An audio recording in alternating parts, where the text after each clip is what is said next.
Biləsuvarda gəlin qaynanasını boğaraq qətlə yetirib. Xəstəlik səbəbindən dünyasını dəyişdiyi deyilən 72 yaşlı qadının evində öz gəlini tərəfindən qətlə yetirildiyi məlum olub. Qətlin təfərrüatları barədə daha ətraflı sujetimizdən məlumat əldə edəcəksiniz.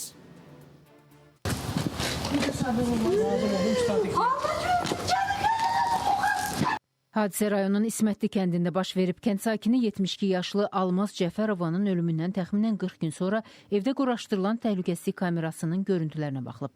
Məlum olub ki, ahıl qadın gəlini Gülbəniz Həsənzadə və onun qardaşı Qasım Həsənzadə tərəfindən boğularaq qətlə yetirilib.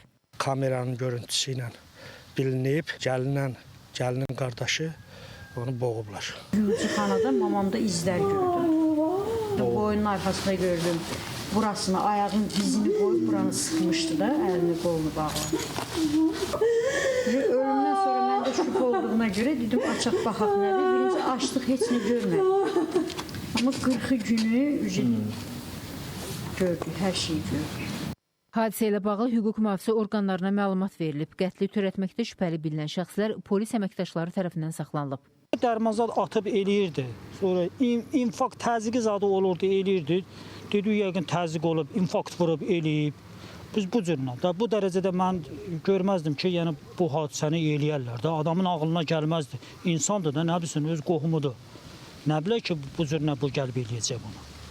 Məlumata görə hadisəni törətdiyi deyilən Gülbəniz Həsənzadə bir neçə ay əvvəl Rusiyadan Azərbaycana gəlib. Bibimin qızı, özümüzünkidir, bəli. Gəlin Rusiyada yaşayırdı, bəli. Ailə qurandan sonra Rusiyada yoldaşı ilə yaşayırdı. Haradasa 2 aydır gəlmişdi. Yoldaşı göndərmişdi ki, Yedanamın qulluğundadır.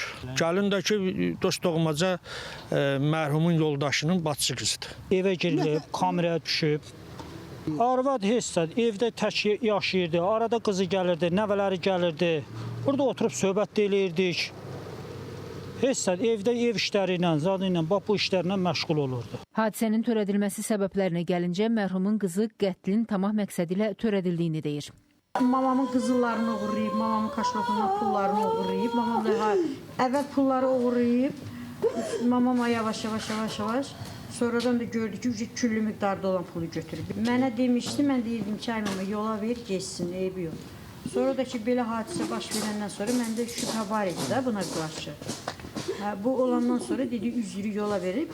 Mərhumun ölümünün dəqiq səbəblərinin müəyyənləşdirilməsi məqsədilə müvafiq ekspertizalar təyin edilib. Hazırda araşdırmalar davam etdirilir. Yaqub Mehdioğlu, Günel Şahmalı qızı, Space xəbər Biləsuvar.